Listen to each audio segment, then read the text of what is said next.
Macro. Most people think macro is just about rotating or clearing waves, but in pro play, macro decides championships. And if you're stuck in epic, it's probably because you still doesn't understand this. So I'm gonna talk about macro in the pro scenes, not the basic ones. I mean stuff like this. This is way too basic. I'm sure a lot of people already know this. But if you don't know anything about macro at all, you can watch this video. And I got these macro examples from a bunch of matches, not only just one. Just see it for yourself. Okay, like always, this is a serious video, so get your notebook ready. Let's start with the simplest one, Lord Dance. So Lord Dance is basically when you're setting up for Lord, but you and your enemy are still hesitant to commit to a team fight in that area, or to even kill the Lord.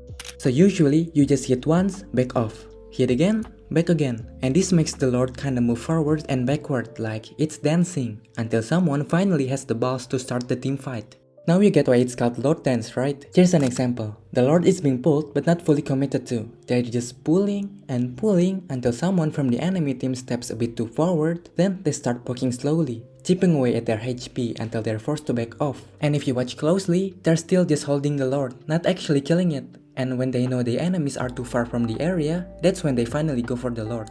That's it. The whole point is you wait and read the situation until you're sure the enemy either commits to a team fight and dies first because they got poked too much before, or they just back off entirely. But sometimes, the Lord is not even the main goal. Sometimes, the whole dance is just to bait out the enemy's skills so your team can win the team fight more easily. Like you can see here, they do the Lord dance for some time, until someone finally dares to start a fight. And once the fight starts around the Lord, they don't even go for the Lord, they just leave it. Poor guy got all that attention for nothing. And Lord dance is usually done by heroes with regen, whether that's from a healer nearby, high lifesteal, or just heroes that can sustain. Because now the Lord's damage scales with your HP, right? So if you don't have any regen, you'll just die like.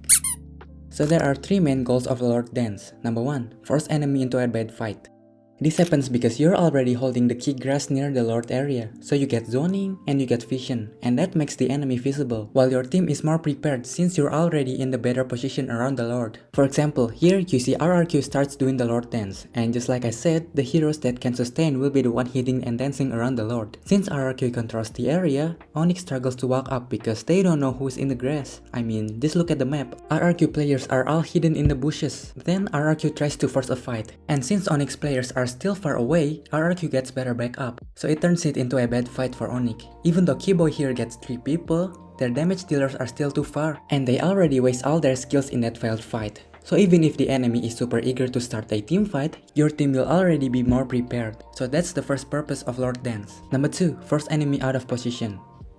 Usually, if someone's about to start the Lord, this area will definitely be occupied, right? Whether it's people moving around or camping in bushes. So the team that starts the Lord Dance earlier can bait the enemy into refilling their positions, basically making them overthink. If the enemy doesn't move forward, there's a chance the Lord will get taken. But if they do move forward, the whole Lord area is already being held by the Lord Dancing team, right? Usually it's the gold laner or jungler hitting the Lord, and the rest are watching while poking the enemy a bit. Like here, Mythic Seal starts overthinking because all SRG players are invisible, only Fredrin is visible, and SRG has a lot of poke heroes too, so they're zoning and chipping away from a distance. So Mythic Seal has to choose. They give up the Lord for free because they can't safely enter, or contest the Lord without proper setup. And Mythic Seal can't go from the bottom side because SRG is protecting their flank. And you know that SRG has a hero that can catch all 5 people, so they get confused. The options are either prepare to clear the lane after giving Lord, or contest now with poor positioning. And here, Mythic Seal chooses to contest, but they failed because Boye got caught.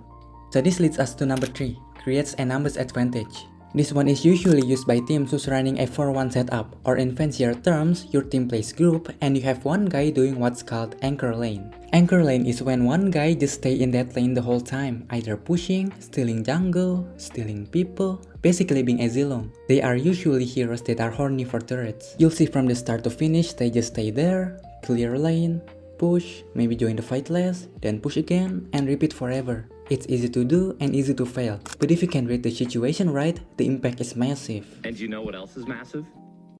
Like, can your team win 4v5 without you? If yes, keep pushing so your team both win the fight and gets a turret. If not, rotate and make it 5v5. Anchor lane works really well during Lord Dance, especially if your team has someone who can clear lane and rotate quickly, like these guys. So you have 4 players doing Lord Dance or team fighting in the Lord area, and the last guy is pushing the opposite lane. And this confuses the enemy and makes them overthink. Like, if they gank the pusher, they'll be down a man in the team fight. But if they go all in the team fight, the pusher gets a turret, or the fight will eventually become 4v4 since someone needs to fix the lane, and the pusher can rotate quickly to make it 5v4. Like here, Moskov rotates from top to bottom and 9 players are at Lord, and Moskov just keeps pushing. And this makes Mythic still super confused. Like, if they keep fighting, they overthink about their base getting pushed. But if they don't fight, the situation becomes even more confusing. And even though SRG didn't get the Lord, Moskov here got the inner turret. Hell, he even manages to almost winning the game for SRG here because of that. So in the end, it just makes them more confused. Number 2. Sandwich. Sandwich is simple. Your target is the meat and your team is the bread. Get it? Sandwich? Whether it's 2v1 or 4v3, as long as you attack from every angle, it's a sandwich. We can see it at MPL Philippines Grand Final yesterday. You see Kelra is alone at bot and Brusco is clearly seen at turtle. So that means Kelra is alone, right? Because the roamer's up top and Liquid has 2 people at bot, so that's a sandwich opportunity. Another example, here Onyx attack Blacklist from 3 directions, right, left, and Kairi holding the Lord up top. So this split Blacklist up, and Sensei as the tank jungler had to deal with the Lord or Kairi would just take it for free. Meanwhile, the squishy heroes had to retreat because they got attacked and their HP was low. And if they keep fighting, they could die and no one would be left to defend the wave if Kairi gets the Lord. That's a sandwich. Basically, if you wanna make sure your target doesn't escape and dies, attack from every side. Sandwich also connect with flanking, so if you don't know how to flank properly, sandwiching might be a bit tricky. That's why I've always said every macro concept is all connected. So how do you avoid getting sandwich? You just need to have a good situational awareness. That's it, no need to overthink, there's no other way beside that. Number 3. Mirroring. This is when you match the enemy's movement. Like, if your enemy pushes bot, then you push top. Or if your purple buff gets invaded, then just take their purple buff too. It's like a mirror, right? So I'll split mirroring into 2 parts to make it easier to understand. First is lane mirroring. Lane mirroring is simple. Let's say Beatrix rotates top and Terizla is gonna struggle if he keeps facing Beatrix and you're using Brody. Then just mirror that movement so the lane will be even again. So lane mirroring is something the whole team has to react to, not just one person. And what's the point of this? So you don't lose out. Like, come on, your top turret is already gone and you don't want to trade it for their bottom turret? Next is hero mirroring.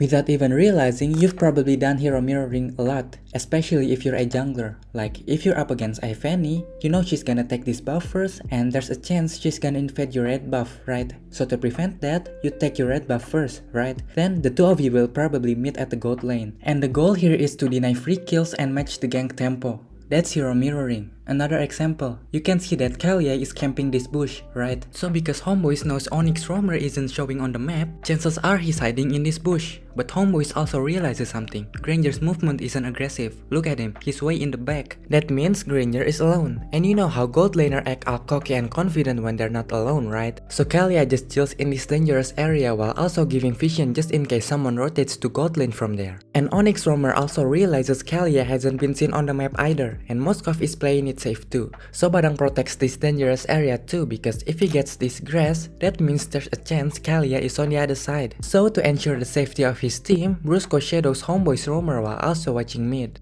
Basically, if you still don't understand, just imagine you are the enemy's shadow. In short, mirroring is about matching your enemy's movement. And yeah, someone's definitely gonna comment, bro, this is just tracking, not mirroring. Yeah, I know, they're quite similar. But the difference is, tracking is more about following the enemy's movement one-to-one, not matching them. And this is usually done by roamers and XP laners. Like this, look at Badang following Kalia. He's just tailing her all the way through the fog, even into deep jungle. So that's the difference, dude. You understand? Next, resource allocation. It's when you purposely give your resources like minions, buffs, creep to the person who really needs it at that time. Like, why do you take your gold lane minions as a roamer in the first 2 minutes? What's wrong with you? Ever wonder how a whole team can reach level 4 before the first turtle? Yeah, that's because they're doing what's called resource allocation. This usually happens around minute 2 when the first turtle spawns, and it's super simple. To do this, usually the roamer goes alone to clear the XP lane, while the XP laner clears mid lane together with the mid laner. Or the roamer clear mid lane alone and the mid laner clear XP lane minions with the XP laner. That's it, and everyone will be level 4 by minutes 2. That's literally all there is to it. You just give your resources for someone who needs it the most at that time, and you can still do it even after minutes 2. Like, you can do it at late game by giving your gold laner the red buff, for example. Next is dynamic role adaptation. This one is when you adjust your role depending on the situation. And I'm not saying to turn Nana into a marksman or Saber becomes a mage. No, not like that. But like this, in the early to mid game, your hero might be the main damage dealer because you have a power spike in level 2. But in the late game, you turn into a finisher or utility abuser because your damage isn't as strong anymore. You usually start understanding this macro once you're used to playing every type of hero. Because to adapt properly, you gotta know what it feels like to use that hero type. That way, you'll instinctively know when it's the right moment to switch roles. Take Karius Fanny for example. In the early to mid game, during that phase, he's clearly the primary damage dealer for Onyx. If you look at their team is structured, you can see that the rest of Onyx lineup is more utility or sustain focus, leaving Kyrie to take on the role of the aggressive playmaker. So he roams, secures early kills, and build up tempo for his team. But that dynamic shift once the game reaches the late stage, as the enemy hero starts to scale and pick up the right items, so Fanny becomes much easier to shut down. That's when Kyrie adapts. He stops diving recklessly and instead becomes more of a finisher. He waits until the enemy team has already burned all their key skills, then comes in to clean up the fight. His role switch from initiator to closer here. If that's still a bit hard to visualize, another good example is here. In the early game, Uranus play more of a bait or tank role. His job is to absorb pressure, soak up damage and skills, just generally be as annoying as possible to distract or draw attention. But in the late game, his role evolves. He becomes a dedicated split pusher. He focuses on shoving side lanes, forcing the enemy team to respawn, and forced to assign someone specifically to deal with Uranus just to prevent him from constantly pressuring the side lanes. Like if they ignored him, he would take turrets for free or collapse the lane if it's possible. Those are great examples of how a hero's purpose can shift completely depending on the phase of the game. But if you wanna maximize your macro, you gotta say this incantation. Okay. Wait, what was that? Yo, what the fuck did you do this now? No, nothing. I'm just following this video. Man, come on. It's exactly 2 AM at the 8th of August. Everyone knows you can't do that shit at this time because something bad will happen if you do that. Man, that's some bullshit. Why does everything I do always ends up in a catastrophe in this type of videos? Listen, the only way you can stop this is you have to sing that sacred song. Sing a song? What the fuck are you even trying to say? Shh, there's not much time. Shit, he's here. Who? I am the Dark Sister. Man, shut the hell up and get on with it. I'm tired of editing this shit. Hey, calm down. Sorry.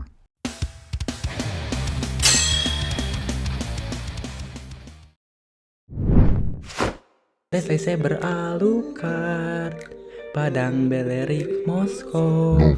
Isun Listen. I'm out of here.